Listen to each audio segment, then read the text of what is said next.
Hello friend, कैसे हैं आप लोग। आई होप आप लोग अच्छे होंगे। चलिए शुरू करते हैं। कुछ रिवीजन कर लेते हैं। लास्ट क्लास में जो पढ़ाए थे उसका कुछ रिवीजन करना ज़रूरी है। ठीक है, हमने पढ़ाया था कि असेसमेंट ऑफ वेरियस एंटिटीज़ में क्या क्या टॉपिक को कवर करना है। सबसे पहले कंपनी था, उसके बाद में securitisation trust and its investors, उसके बाद था real estate investment trust REIT और या इंफ्रास्ट्रक्चर इन्वेस्टमेंट ट्रस्ट, उसके बाद था investment fund and its unit holder individuals HUF AOP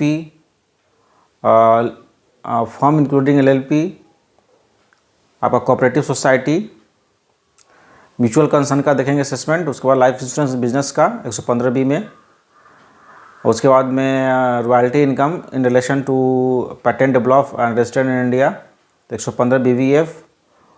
उसके बाद में आपका GDR purchase in foreign currency और capital gain transfer on such GDR 115 ACA में। और लास्ट में था कि आपका कार्बन क्रेडिट का ट्रांसफ़र करते हैं जब इनकम होता है तो उस पर जो इनकम होता है 115 BBG और इंटरनेशनल फाइनेंशियल सर्विस सेंटर्स का इंसेंटिव। और लास्ट में टॉपिक 16वां नंबर टॉपिक जो था 16 नंबर जो पढ़ाने वाले हैं वर्चुअल डिजिटल एसेट, जो इस बार आपका अमेंडमेंट में है। ठीक है, तो कंपनी के बारे में बताए थे। आइए सबसे पहले कंपनी देखते हैं। कंपनी बताए थे, कंपनी दो प्रकार के होते हैं, एक होते हैं डोमेस्टिक कंपनी, एक फॉरेन कंपनी। डोमेस्टिक कंपनी जो होता है वो उसको दो कैटेगरी में बांटते हैं। एक तो वो जो कि इंडियन कंपनी होता है, इंडियन कंपनी को बोलते हैं डोमेस्टिक कंपनी, या वो कंपनी जो इंडियन कंपनी नहीं कहलाएगा, लेकिन वो कंपनी ऐसे कंपनी है जो अपने शेयर होल्डर को डिविडेंड डिक्लेयर और पेमेंट करने के लिए प्रिस्क्राइब अरेंजमेंट कर लिया है इंडिया में। ठीक है, जो बता दिए थे कि प्रिस्क्राइब अरेंजमेंट क्या क्या होता है। तो अब सिर्फ फोकस कर रहे हैं फिलहाल डोमेस्टिक कंपनी पे कि डोमेस्टिक कंपनी में क्या क्या कवर होगा। तो डोमेस्टिक कंपनी में आपको कवर मुक्त होता है। सबसे पहले रेट ऑफ टैक्स देखेंगे, फिर देखेंगे मिनिमम अल्टरनेट टैक्स क्या है जो कंपनी पे एप्लीकेबल होता है। नेक्स्ट उसके बाद में जो है आपका है कि ऐसे एक डोमेस्टिक कंपनी है जो उसको एडिशनल इनकम टैक्स लगता है जब वो अपने शेयर्स को बायबैक कर लेते हैं तो। और लास्ट में होता है डोमेस्टिक कंपनी में जो शिपिंग बिजनेस होता है उसका स्पेशल प्रोविज़न देखेंगे इंडियन कंपनी का। तो सबसे पहले हम रेट ऑफ टैक्स में आते हैं। तो बताए थे रेट ऑफ टैक्स क्या क्या होता है। रेट ऑफ टैक्स दो तरह का होता है, एक जनरल रेट ऑफ टैक्स होता है, स्पेशल रेट ऑफ टैक्स। अगर कोई नॉर्मल प्रोविज़न में जाना चाहते हैं, नॉर्मल प्रोविज़न का मतलब हुआ कि नॉर्मल प्रोविज़न में जाना चाह रहे हैं, जो स्पेशल में ना स्पेशल रेट उसका नहीं लगने वाला है, वो ऑप्ट नहीं कर रहे हैं, तो नॉर्मल प्रोविज़न में जाना चाहते हैं तो उसको रेट ऑफ टैक्स दो प्रकार से लगेंगे। एक तो नॉर्मल है कि 30% लगता ही है, लेकिन एक ऐसा केस है जहाँ 25% लगता है। जब प्रीवियस ईयर 20-21 में अगर टोटल टर्नओवर या ग्रॉस रिसिप्ट 400 करोड़ से अधिक नहीं है तो आपको प्रीवियस ईयर 22-23 या असेसमेंट ईयर 23-24 में आपको लग जाएगा आपको 25%। अगर अदर केस में तो 30% लग जाएगा। अब आइए स्पेशल रेट ऑफ टैक्स में। स्पेशल रेट ऑफ टैक्स बताए थे लास्ट क्लास में कि मुख्यतः दो प्रकार से हम उसको डिवाइड करते हैं। अगर कोई नॉर्मल प्रोविज़न को ऑप्ट नहीं करना चाह रहा है कंपनी, डोमेस्टिक कंपनी, तो वो special rate of tax opt कर सकता है, जो 115BAA और 115BAB।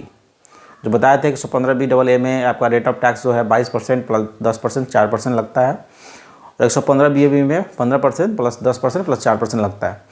तो ये आपको जो है इतना लास्ट क्लास में बताए थे। अब चलिए डिटेल में बताते हैं कि 115BAA और 115BAB क्या होता है। ठीक है, चलिए अभी चल रहा है डोमेस्टिक कंपनी। डोमेस्टिक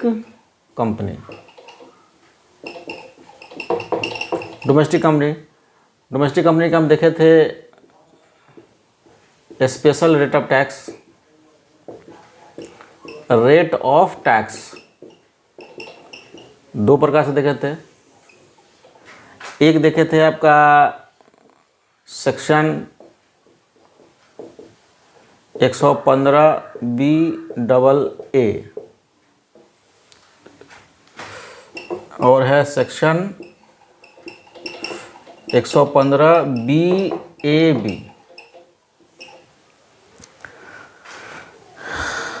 ठीक है, तो मेन इसमें 115BA में ये स्पेशल रेट ऑफ टैक्स है। कोई अगर नॉर्मल प्रोविज़न को ऑप्ट नहीं करना चाहे, ऑप्शनल है, आप चाहे तो नॉर्मल प्रोविज़न में रह सकते हैं, नहीं तो स्पेशल प्रोविज़न में भी आ सकते हैं, स्पेशल रेट ऑफ टैक्स भी आप दे सकते हैं, ठीक है।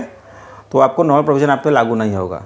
तो कैसे उसका प्रोविज़न है, क्या क्या प्रोविज़न है बता रहे हैं, ठीक है। 115BAA में देखिए, सबसे पहले एसएससी कौन सा होगा। एसएससी का मतलब वो पर्सन जिसको टैक्स पेबल, मतलब एसएससी जिसको कौन कौन होंगे, पर्सन कौन सा होंगे जिसको टैक्स, जिस पे चार्ज करना है, जिसको टैक्स देना है। एसएससी होगा, कोई भी डोमेस्टिक कंपनी हो सकता है, एनी डोमेस्टिक कंपनी।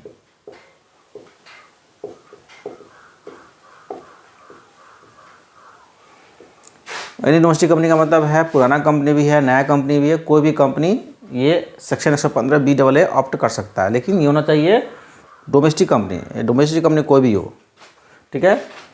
इसका रेट ऑफ टैक्स क्या है, इसका रेट ऑफ टैक्स क्या होता है, इसका रेट ऑफ टैक्स साथ में लेकर चलते हैं। सरचार्ज रेट ऑफ टैक्स क्या है इसका, इसका 22% रेट ऑफ टैक्स है,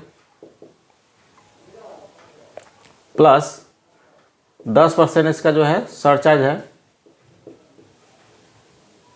चार्ज, और 4% इसका है HEC है, हेल्थ एजुकेशन सेस।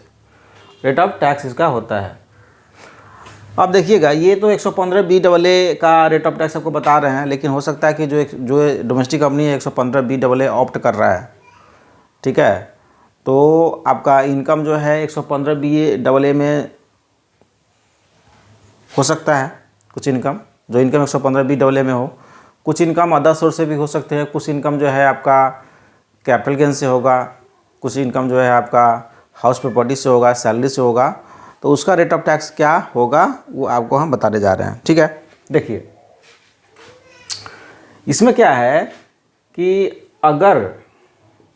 अगर आपका, ध्यान दीजिएगा,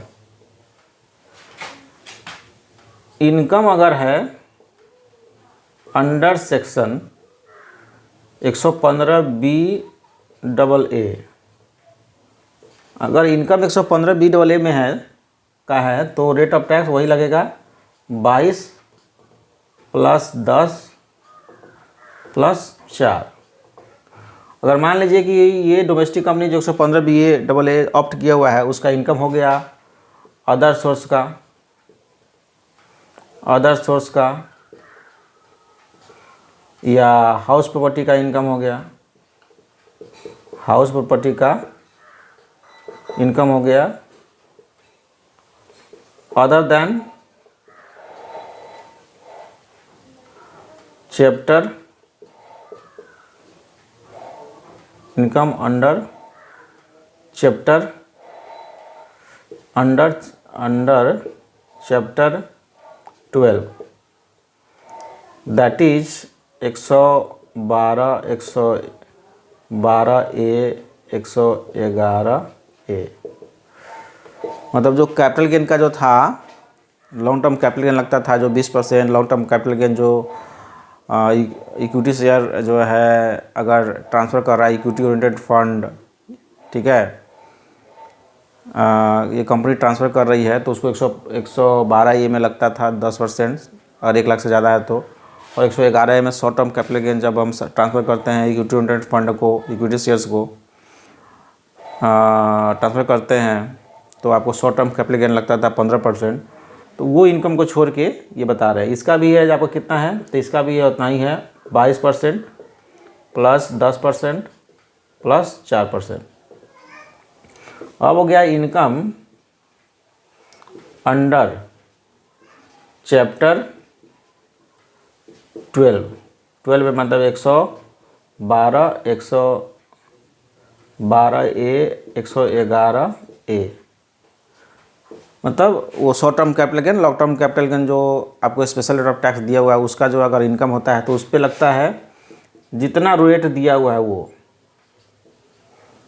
रेट जितना रेट दिया वो प्लस 10% सरचार्ज और प्लस 4% आपका HEC, रेट इन फोर्स। तो रेट कितना कितना दिया हुआ है तो आपको पता ही है, 112 में दिया हुआ है 20%, 112A में 10% है और 111A में आपका 15% है। तो उस यहाँ पे है, देख लीजिएगा, 112 में है 20% है, 112A में 10% है और 111A में 15% है। तो ये रेट में जोड़ दीजिएगा 10% सरचार्ज और 4% HEC। उसी तरह एक होता है, अगर शॉर्ट टर्म कैपिटल गेन आता है STCG on transfer of non depreciable asset, non depreciable assets, तो उसका भी जो है लगता है 22% प्लस 10% प्लस 4%। 10% हमेशा याद रखिएगा सरचार्ज है, ठीक है। तो ये है, अगर 115BAA का इनकम है तो 22% rate of tax plus 10% surcharge और प्लस 4% HEC लगेगा। अगर इनकम जो है अदर देन 115BAA का है या BAB का है और चैप्टर 12 का भी इनकम नहीं है, जैसे 112 का, 112A का, 111A का भी इनकम नहीं है उसमें, तो उसका भी 22% प्लस 10% प्लस 4% लगेगा। लेकिन वही इनकम चैप्टर 12 का होता है, जैसे 112A, 111A का अगर इनकम है तो उस पर जितना रेट है उसमें 10% सरचार्ज, 4% HEC। लेकिन अब रेट कितना है तो वही 112, आप 112 जो है मैं दिया हुआ है 20%, 112A में दिया हुआ 10%, 1 लाख से अगर लॉन्ग टर्म कैपिटल गेन ज़्यादा होता है तो, और 111A में शॉर्ट टर्म कैपिटल गेन है 15% है, तो उसमें जोड़ दीजिएगा 10%, 4% तो हो जाएगा। अब ऐसा शॉर्ट टर्म कैपिटल गेन अगर नॉन डेप्रिसिएबल एसेट है, उसको अगर ट्रांसफ़र करते हैं तो उसका भी वही रेट है। तो समझिए कि सबका रेट जो है 22 प्लस 10 प्लस 4 है। एक का छोड़ के देख लीजिएगा चैप्टर 12 का, उसका है जितना रेट होगा उसमें 10% प्लस 4% है, ठीक है, ये दिया हुआ है। अब क्या है, SSC डोमेस्टिक कंपनी है, रेट ऑफ टैक्स बता दिए। अब है कि जो है मैट अप्लीकेबल, ये पहला पॉइंट, ठीक है, ये दूसरा पॉइंट हो गया, रेट ऑफ टैक्स हो गया। अब तीसरा पॉइंट है मैट नॉट अप्लीकेबल।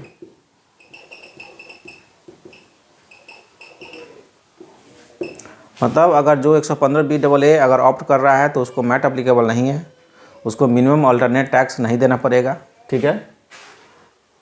चौथा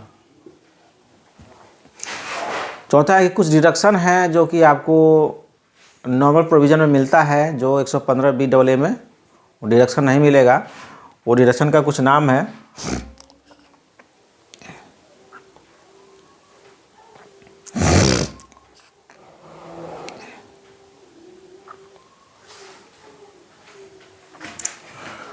अगर कोई भी ब्राउट फॉर अगर मैट क्रेडिट है, cannot be set off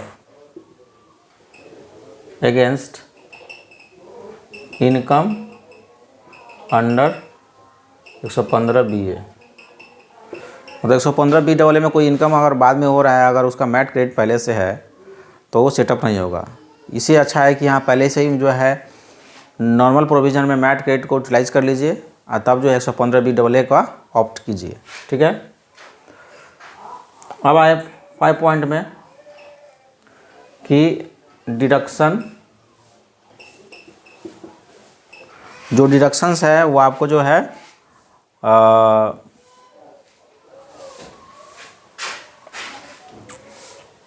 not allow,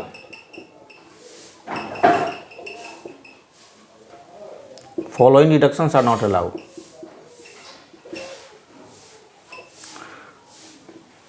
कुछ डिडक्शन है जो आपको अलाउ नहीं होगा। सबसे पहला 10AA का डिडक्शन आपको नहीं मिलेगा, ठीक है, स्पेशल इकोनॉमिक जोन वाला था, ठीक है, लिख लीजिएगा, सेज वाला नहीं मिलेगा। दूसरा है आपका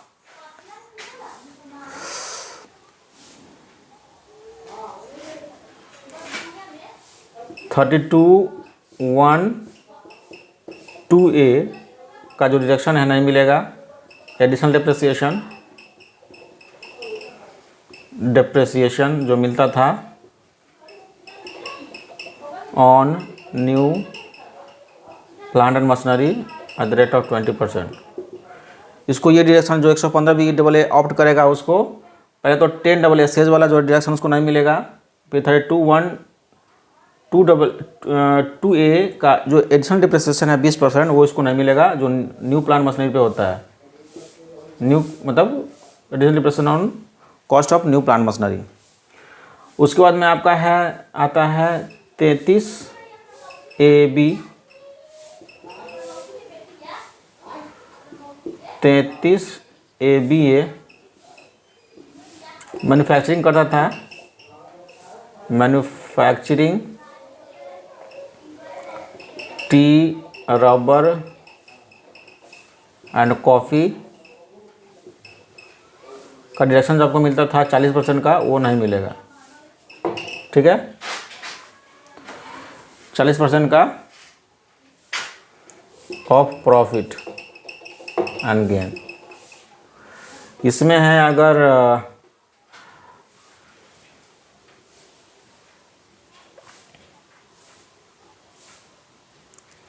अगर कोई एक्सट्रैक्शन कर रहे हैं या प्रोडक्शन कर रहे हैं पेट्रोलियम और नेचुरल गैस, ठीक है, जिसका 20% का डिडक्शन मिलता था वो नहीं मिलेगा। ठीक है, 5 में है कि अगर 35 1 2 ठीक है 2A 3 का भी नहीं मिलेगा। 6 है 35 2 डबल ए का नहीं मिलेगा। 7 है 35 2 AB का नहीं मिलेगा। मतलब इसमें था कि अगर आप कोई भी कंट्रीब्यूशन करते हैं कोई यूनिवर्सिटी को या पेमेंट करते हैं रिसर्च इंस्टीट्यूशन को, कंपनी यूनिवर्सिटी को साइंटिफिक रिसर्च के लिए या सोशल साइंस के लिए, स्टैटिस्टिकल रिसर्च के लिए, ठीक है, यहाँ पे पेमेंट करते थे payment to research association university. उसके बाद में कोई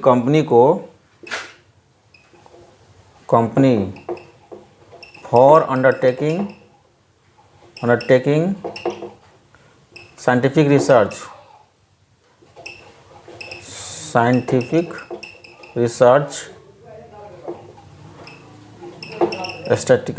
स्टैटिस्टिकल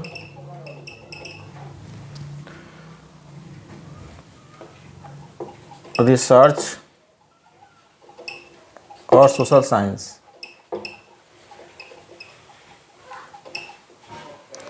मतलब अगर पेमेंट कर रहे हैं रिसर्च एसोसिएशन को या कोई यूनिवर्सिटी और कंपनी को ताकि वो स्टैटिस्टिकल रिसर्च कर सके, सोशल साइंस में जो है वो कुछ रिसर्च कर सके या साइंटिफिक रिसर्च कर सके, तो उसका डिडक्शन मिलता था। नॉर्मल प्रोविजन यहाँ नहीं मिलेगा जो 35 1 2 में है, 2A में है और 3 में है।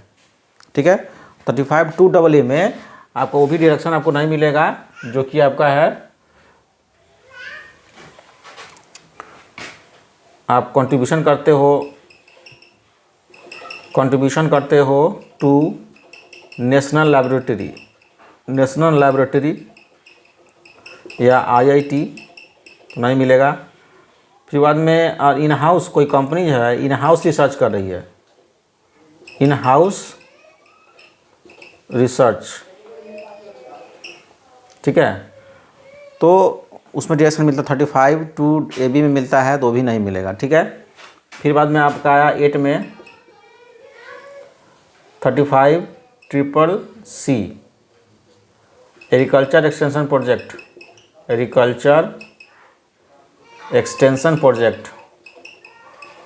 प्रोजेक्ट का डिडक्शन नहीं मिलेगा। 9 है 35 CCD, skill development project, skill development project. अगर आप कोई एक ये करते हैं स्किल डेवलपमेंट प्रोजेक्ट में अगर कुछ एक्सपेंडिचर करते हैं तो उसका 35 CCD में नॉर्मल प्रोविजन डिडक्शन मिलता है, इसमें नहीं मिलेगा। फिर बाद में आपको है कि deduction under chapter 6A 80U से लेके 80C से लेके 80U तक जो डिडक्शन यहाँ पे है वो आपको नहीं, एक्सेप्ट छोड़ के 80JJAA 80M और 80LA, मतलब चैप्टर 6A में 80C 80U में जो डिडक्शन मिलता है नॉर्मल प्रोविजन में नहीं मिलेगा, बस इसमें सिर्फ मिलेगा 80JJAA का, 80M का और 80LA का डिडक्शन बस मिलेगा इसमें, ठीक है। उसके बाद में आपका जो है एक था कि 35D का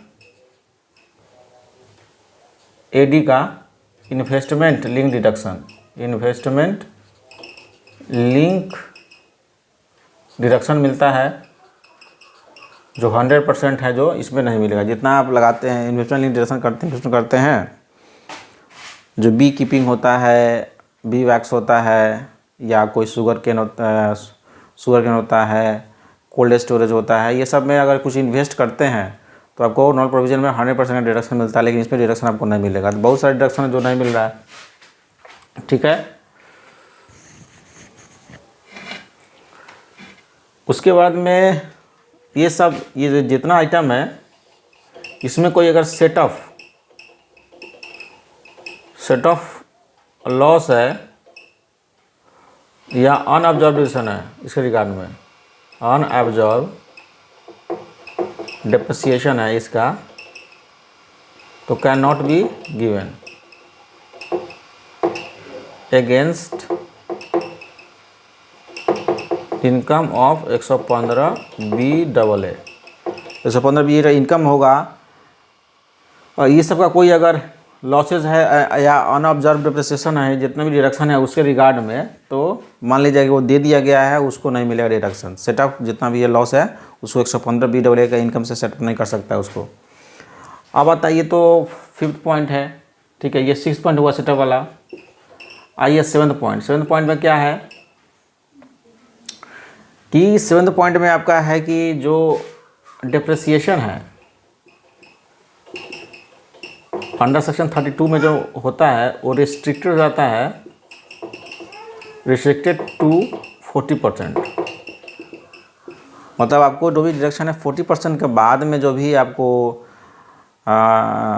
डिडक्शन 60% हो या 80% हो, किसी अगर एसेट पर लग रहा है डिप्रिसिएशन मिल रहा है, तो आपको वो डिप्रिसिएशन नहीं मिलेगा। आपको कितना तक मिलेगा? 40% तक ही मिलेगा। तो इतना कुछ आपको है इसमें दिया हुआ था जो आपको बता दिए, ठीक है।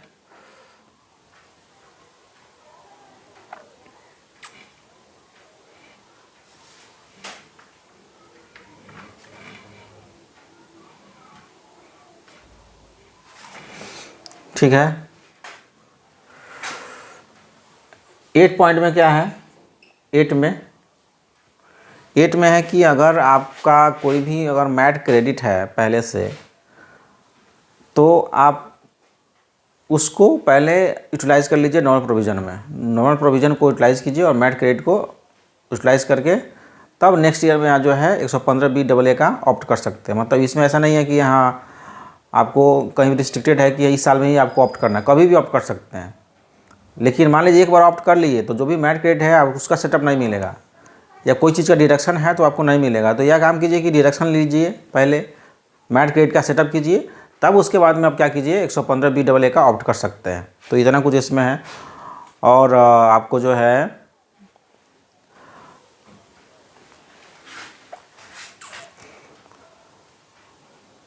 आई होप आप लोग लिख लिए होंगे, समझ लिए होंगे। फिर से रिवाइज करा दे रहे हैं कि इसमें एसएससी हो, कोई डोमेस्टिक कंपनी होगा। इसका जो है रेट ऑफ टैक्स जो है क्या है कि अगर 115 BAA का अगर इनकम है तो रेट ऑफ टैक्स आपको 22% प्लस 10% प्लस 4% होगा। अगर 115 BAA का इनकम नहीं है, नहीं चैप्टर 12 का, जैसे कि 112, 111A का शॉर्ट कैपिटल गेन वाला, उस सबका इनकम नहीं है, अदर सोर्स का इनकम है, हाउस प्रॉपर्टी का इनकम है, तो उसको भी 22%, 10% और 4% लगेगा, ठीक है। लेकिन अगर चैप्टर 12 का है, जैसे 112A, 111A, तो वो उसमें क्या है कि जितना रेट होगा तो जितना रेट होगा उसमें 10% और प्लस 4% आपको देना होगा, ठीक है। अगर शॉर्ट टर्म कैपिटल गेन होता है, नॉन डेप्रेसिबल एसेट को ट्रांसफर करते हैं, तो उस केस में भी आपको 22% प्लस 10% प्लस 4% होगा, ठीक है। इसमें कुछ है जो डिडक्शन आपको जो है नहीं मिलेंगे, जो मिलते थे नॉर्मल प्रोविजन में। जैसे सबसे पहले 10AA का सेज में, ठीक है, स्पेशल इकोनॉमिक जोन में अगर कोई मैन्युफैक्चरिंग या प्रोडक्शन कर रहे हैं या कोई एक्सपोर्ट कर रहे हैं तो आपको डिडक्शन मिलता था, ठीक है, लेकिन आपको इसमें नहीं मिलेगा 10AA में। उसके बाद 32(1)(2)A में additional depreciation on actual cost of plant machinery पे 20% लगता है, वो यहाँ पे नहीं मिलेगा।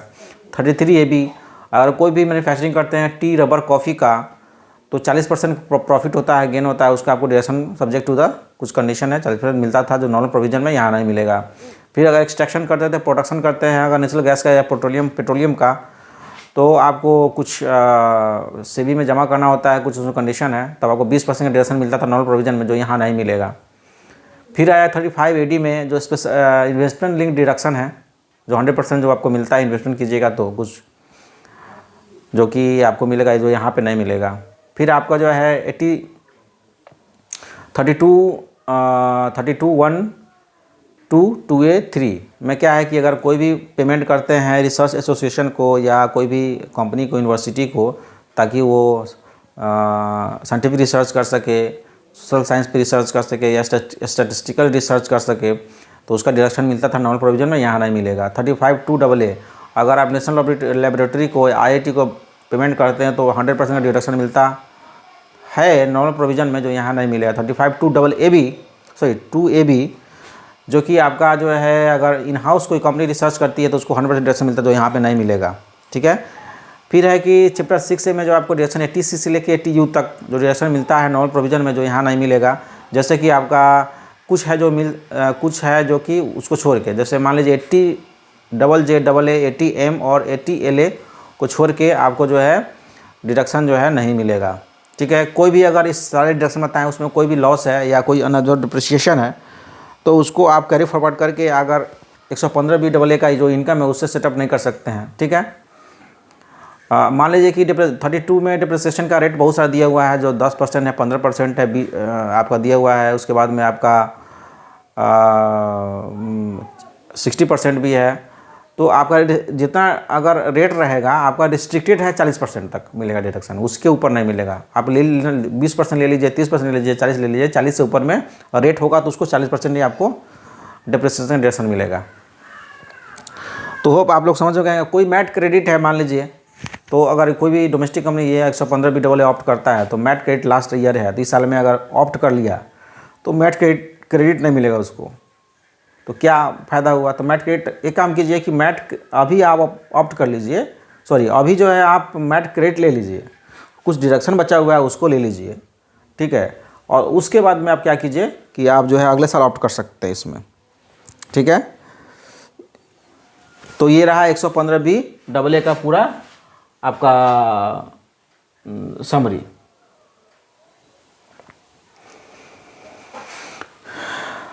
ठीक है, चलिए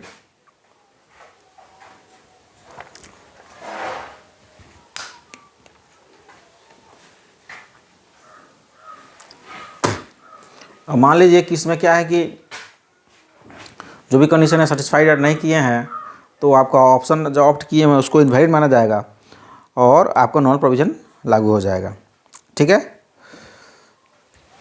आप शुरू कर रहे हैं 115 BAB।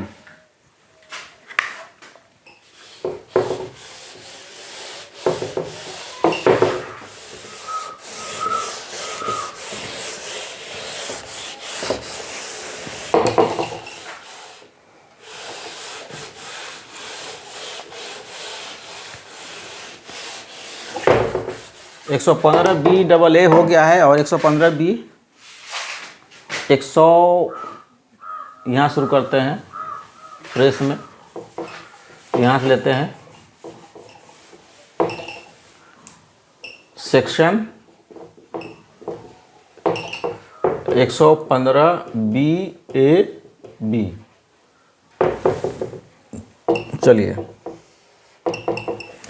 पहले एसएससी क्या हो, कौन सा होगा? डोमेस्टिक कंपनी तो होगा ही, नो डाउट, लेकिन होगा इसका होगा domestic company, new domestic company, new, sir ऐसे लिखते हैं, न्यू मैन्युफैक्चरिंग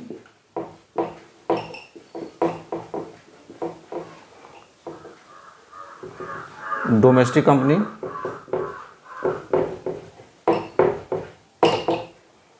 या generation of electricity.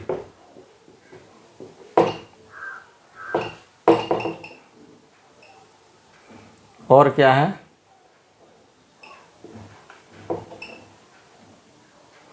Power generation,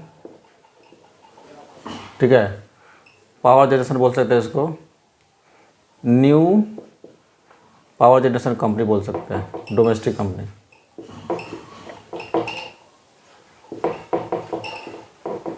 मतलब या तो न्यू मैन्युफैक्चरिंग डोमेस्टिक कंपनी होगा या न्यू पावर जनरेशन, मतलब इलेक्ट्रिसिटी को जनरेट कर रहा है, स्टार्ट किया है, नया कंपनी है, या न्यू मैन्युफैक्चरिंग डोमेस्टिक कंपनी है, प्रोडक्शन कर रहा है, कोई गुड्स का आर्टिकल्स का कर रहा है प्रोडक्शन वो, या कोई बिजली का उत्पादन कर रहा है, न्यू पावर जनरेशन कोई कंपनी है, तो वो कंपनी 115BAB ऑप्ट कर सकता है। अब आते हैं, ये पहला है। दूसरा मतलब रेट ऑफ टैक्स में आते हैं। रेट ऑफ टैक्स देखिए, रेट ऑफ टैक्स में सबसे पहले है कि आपका जो है, अगर इनकम है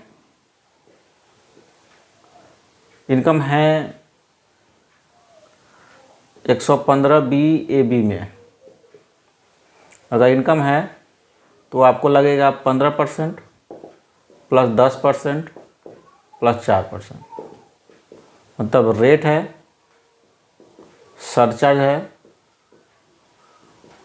और HEC है। 115BAB में है तो उसका रेट ऑफ टैक्स क्या है, और इनकम अगर 115BAB क्या है तो उसका जो है रेट ऑफ टैक्स क्या है, 15% है, 10% है और 4% है। अब मान लीजिए इनकम, अदर इनकम हो गया, other income other than chapter 12 मतलब 100, दैट इज 112, 111, 112A, 111A, मतलब ये इनकम को छोड़ के अदर इनकम मतलब हाउस प्रॉपर्टी है या अदर सोर्सेज है, उसका अगर इनकम है तो उसका रेट ऑफ टैक्स कितना होगा। फिर उसके बाद में है income under chapter 12, 112, 112A, 111A, इसका क्या होगा, ठीक है।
देखिए other income other than the chapter 12 का है 112, 112A, 111A। यहाँ कन्फ्यूजन मत होइएगा, जो 112A, 115B AA का था वही यहाँ भी हो जाएगा। मतलब इसका रेट 22% ही रहेगा प्लस 10% और 4%। ठीक है, इसका जितना रेट रहता है उतना ही रेट जो बता दिए हैं रेट, उस पर 10% और प्लस 4%। ठीक है, अब आई कि अगर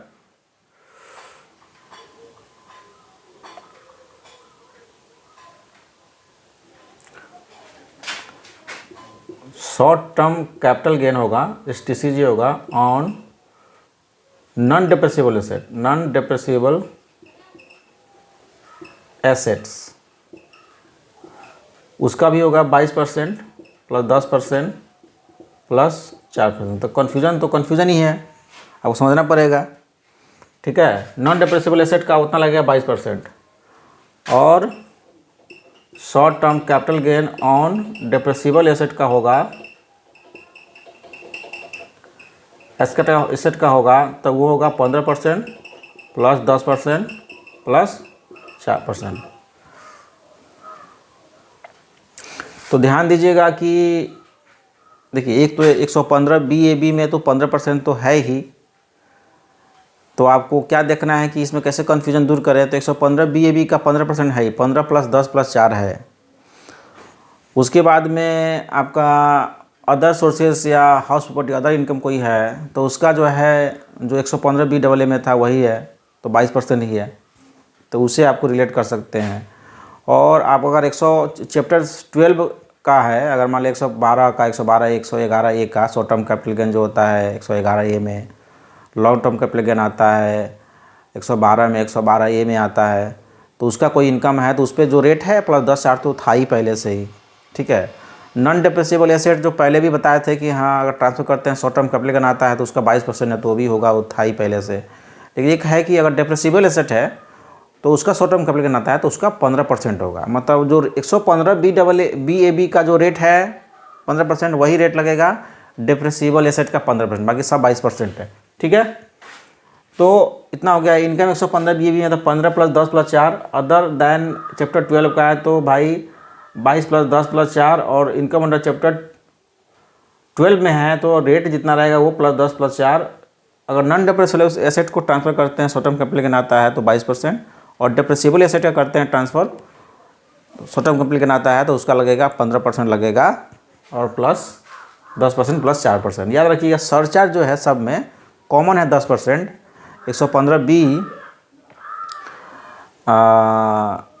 AA और BAB में कॉमन है 10%, और HEC तो हमेशा 4% ही रहता है हेल्थ एजुकेशन सेस में। ठीक है, तो ये आपका हो गया रेट ऑफ टैक्स। सेसी क्या होगा, न्यू मैन्युफैक्चरिंग डोमेस्टिक कंपनी होगा या new power generation domestic company होगा। पावर जनरेशन डोमेस्टिक कंपनी होगा नया वाला। कंडीशन क्या है, अब तीसरा है, कंडीशन क्या है कि जो कंपनी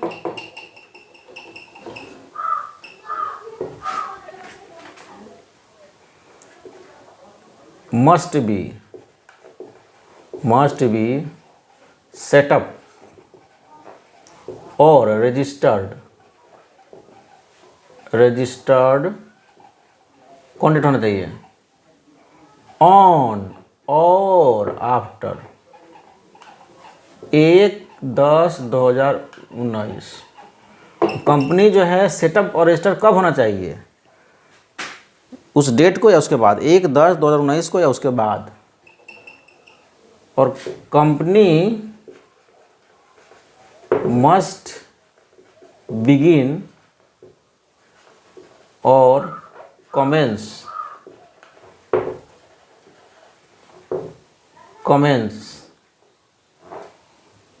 इट्स प्रोडक्शन शुरू कब होना देना चाहिए,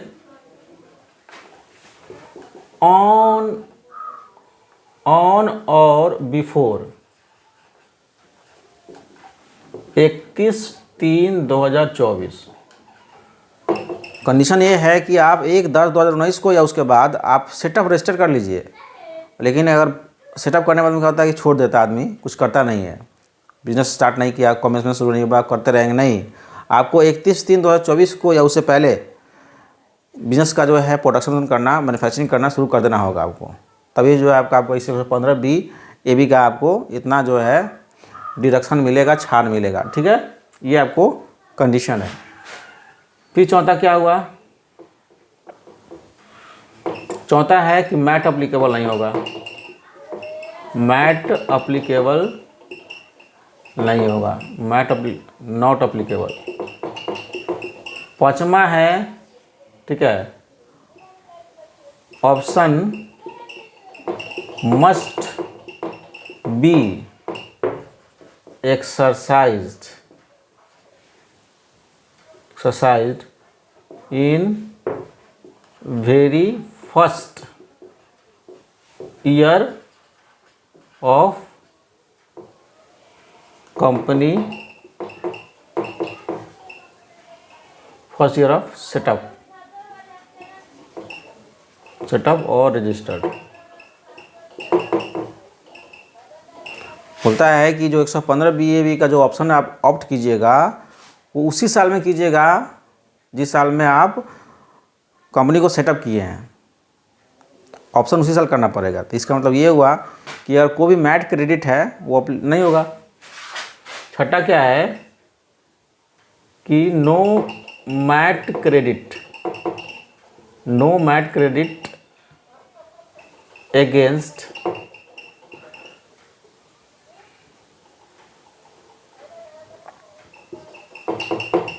MAT credit is not applicable since it is new company। MAT credit का सवाल पैदा नहीं होता है क्योंकि नया कंपनी है। मैट क्रेडिट का सवाल ही पैदा नहीं होता है क्योंकि नया कंपनी है। मैट क्रेडिट पिछले साल होता तब तो भाई उसका कुछ मैट क्रेडिट होता, 30 साल में आता, वो है ही नहीं। ठीक है, और उसी साल में आपको ऑप्ट करना पड़ेगा जिस साल में कंपनी सेटअप हुआ है। ठीक है, और एक बार इसको ऑप्ट कर लिए तो आप विड्रॉ नहीं कर सकते हैं, नो चांस। ठीक है, 115BAA में क्या था कि ऑप्शन कभी भी था, कभी भी ऑप्ट कर सकते हैं। कुछ मैट क्रेडिट है क्योंकि वो नया भी कंपनी, वो पुराना कंपनी भी हो सकता है, तो पुराना कंपनी क्या है उसके पास मैट क्रेडिट होगा, अप्लाई कर लो, कुछ डायरेक्शन अप्लाई कर लो, तब ऑप्ट करो। लेकिन इसमें क्या है कि उसी साल में आपको, जिस साल में सेटअप हुआ उसी साल में ऑप्शन को ऑप्ट करना है 115BAB का, तो क्या है मैट क्रेडिट होगा नहीं। ठीक है, तो ये वाला इसका था। मान लीजिए 8वां पॉइंट में आइए, 8 पॉइंट में आइए, 115BAB6 का था कि एक्सेस प्रॉफिट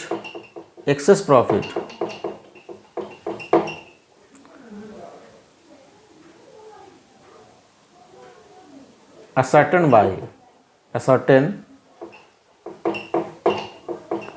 by AO। अगर असेसिंग ऑफिसर को लगता है कि एक्सेस प्रॉफिट है, होना चाहिए, सो कम किया है, तब उस केस में 115BAB में रेट ऑफ टैक्स अलग हो जाएगा। इस केस में रेट ऑफ टैक्स कितना होगा, 30% प्लस 10% प्लस 4%। तो एक्सेस प्रॉफिट अगर असेसमेंट लगता है तो जो एक्सेस प्रॉफिट है उसका 30% प्लस 10% 4% हो जाएगा। असेसिंग ऑफिसर को लगता है कि अगर एसएससी जो है अगर प्रॉफिट को शो कम किया है, वो जो एक्सेस प्रॉफिट होना चाहिए वो नहीं दिखा रहा है, तो उस केस में वो एक्सेस प्रॉफिट पे आपको टैक्स लग जाएगा 30% प्लस 10% प्लस 4%। ठीक है, ये वाला हो गया आपका।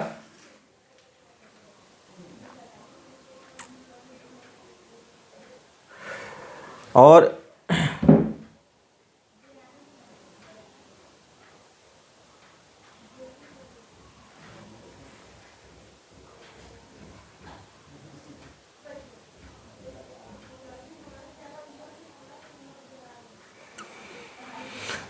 देखिए, अगर कंपनी जो है कोई भी मतलब मैन्युफैक्चरिंग छोड़ के कोई भी और काम नहीं कर सकता ये।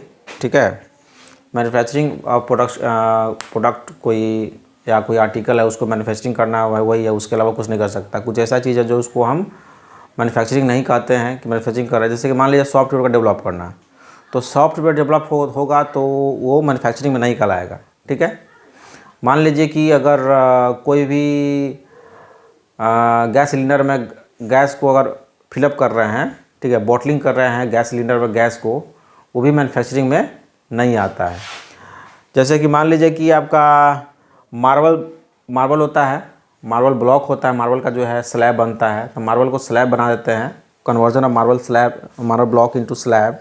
ठीक है, तो वो भी जो है इसमें नहीं होता है। कोई भी सॉफ्टवेयर का अगर डेवलप कर रहे हैं तो वो भी जो है आपका मैन्युफैक्चरिंग में नहीं आएगा। ठीक है। उसके बाद में मान लीजिए कि कोई भी है अगर बुक्स किताब का अगर प्रिंटिंग कर रहे हैं बुक्स का, या कोई भी फिल्म्स का प्रोडक्शन कर रहे हैं, ये भी जो है आपका मैन्युफैक्चरिंग में नहीं आएगा। अगर कोई नोटिफाई है तो सरकार के द्वारा, तो वो भी कहा जाएगा कि वो मैन्युफैक्चरिंग है। तो कुछ कुछ है जो कि मैन्युफैक्चरिंग में नहीं आता है, जैसे कि डेवलपमेंट ऑफ सॉफ्टवेयर है, माइनिंग होता है, bottling of gas into cylinder होता है, conversion of marble block into slab होता है। ठीक है। उसके बाद में जो है आपका कोई बुक्स का प्रिंटिंग हुआ, कोई फिल्म्स का प्रोडक्शंस हुआ, कोई नोटिफाई होगा, तो ये सब जो है आपका मैन्युफैक्चरिंग में नहीं होता है। हमेशा न्यू प्लांट मशीनरी होना चाहिए। ठीक है, अगर मैन्युफैक्चरिंग करें तो नहीं होना चाहिए, लेकिन कुछ इसका एक्सेप्शन है कि 20% जो है टोटल अगर प्लांट मशीनरी है, टोटल प्लांट मशीनरी जो है second hand, total plant machinery का 20% सेकेंड हैंड है, तो आप उसको मानेंगे, उसको नहीं माना जाएगा कि हाँ वो पुराना है। ठीक है, 20% ही है। और इम्पोर्टेड अगर प्लांट मशीनरी है उसको जो है न्यू माना जाएगा। मतलब कोई इम्पोर्टेड प्लांट मशीनरी है उसको इस सेक्शन के लिए नया माना जाएगा। मतलब बोलता है नया होना चाहिए, लेकिन मान लीजिए कोई इम्पोर्टेड मटेरियल्स है, पहले से मंगाए हैं, यहाँ पे यूज़ नहीं किए हैं, इम्पोर्ट किए हैं, बाहर से करवाए हैं, तो वो भी माना जाएगा, नया माना जाएगा। या टोटल प्लांट मशीनरी का अगर 20% है, ठीक है, अगर सेकेंड हैंड है, तो उस केस में वो सेकेंड हैंड नहीं माना जाएगा, नया ही माना जाएगा। ठीक है। और कोई भी कंपनी है जो है कोई बिल्डिंग यूज़ कर रहा है पहले होटल के रूप में या कन्वेंशन सेंटर के रूप में, तो वो बिल्डिंग जो है आप यूज़ नहीं कर सकते मैन्युफैक्चरिंग के लिए, वो पुराना ही माना जाएगा। ये सब आपका अपवाद है। जैसे मान लीजिए कि कुछ डिडक्शन बताए थे आपको 115BAA में, 10AA का, 32(1)(2)A का एडिशनल डिप्रिसिएशन, 33AB का जो कि रबर टी कॉफ़ी का 40% वाला, 33ABA का नेचुरल गैस है, पेट्रोलियम है, उसका एक्सट्रैक्शन करना। ठीक है, 20% का, ये सब डिडक्शन नहीं मिलेगा। आप 35AD इन्वेस्टमेंट डिडक्शन, ये सब नहीं मिलेगा आपको। जो चैप्टर 6A का जो है 86 से लेकर 80U तक है, 80JJAA और 80M को छोड़ के डिडक्शन इसमें नहीं मिलेगा। 30 जो है 5 जो है 1 2 2A3 जो आपको कॉन्ट्रीब्यूशन करते हैं कोई भी यूनिवर्सिटी को, कंपनी को करते हैं, रिसर्च एसोसिएशन करते हैं स्टैटिस्टिकल रिसर्च के लिए, सोशल साइंस के लिए या साइंटिफिक रिसर्च के लिए, तो नहीं मिलेगा, 100% मिलता था। 35(2)AA, 35(2)AB, 35(2)AA में जो कि आप नेशनल लेबोरेटरी को और आप जो है IIT को जो है कंट्रीब्यूशन करते हैं, पेमेंट करते हैं, तो उसका डिडक्शन मिलता था। नॉन प्रोविजन इसमें नहीं मिलेगा। 35(2)AB आप इस कंपनी इन हाउस करता है उसका नहीं मिलेगा, डिडक्शन मिलेगा। ठीक है, तो ये सब डिडक्शन जो 115BAA में था वही है, सेम चीज़ इसमें भी है। बस चैप्टर 6A में जो था 80LA बताए थे, जो इसमें 80LA नहीं है, 80JJAA 80M को छोड़ के बाकी किसी का डिडक्शन आपको नहीं मिलेगा। तो बता दिए, कोई मैट क्रेडिट नहीं मिलेगा, कोई मैट क्रेडिट का बात नहीं है। यहाँ भी वही है कि जो 40% का डिप्रिसिएशन है वहाँ तक रिस्ट्रिक्टेड हो जाएगा। एडिशनल डिप्रिसिएशन है 20% का, जो नहीं मिलेगा। उसके कोई भी अगर डिडक्शन बताया है उसमें कोई भी अगर लॉस है या कोई भी अनऑब्जर्व डिप्रिसिएशन है, तो 115BAA का इनकम से सेटअप नहीं कर सकते हैं। ठीक है, तो ये सब आप 115BAA का, मतलब 115BAA में बोलने का मतलब एक कंडीशन तो इम्पोर्टेंट है कि आपको जो सेटअप 1/10/2019 और या उसके बाद कर लेना है, और 31/3/2024 से पहले या उस डेट को कमेंस कर लेना है आपको, तभी डिडक्शन मिलेगा। अब कुछ ऐसा है जो कि मैन्युफैक्चरिंग होना चाहिए, जो मैन्युफैक्चरिंग नहीं कहलाता है, जो बता दिए थे। माइनिंग है, मार्बल ब्लॉक को मार्बल स्लैब में कन्वर्ट करते हैं, बोटलिंग करते हैं गैस को सिलेंडर में, या कोई बुक को पब्लिश करते हैं, या कोई फिल्म को प्रोडक्शन करते हैं, या सॉफ्टवेयर को डेवलप कर रहे हैं, तो ये सब का जो है मैन्युफैक्चरिंग नहीं कहा जाएगा, और इस केस में 115BAA भी लागू नहीं होगा। ठीक है।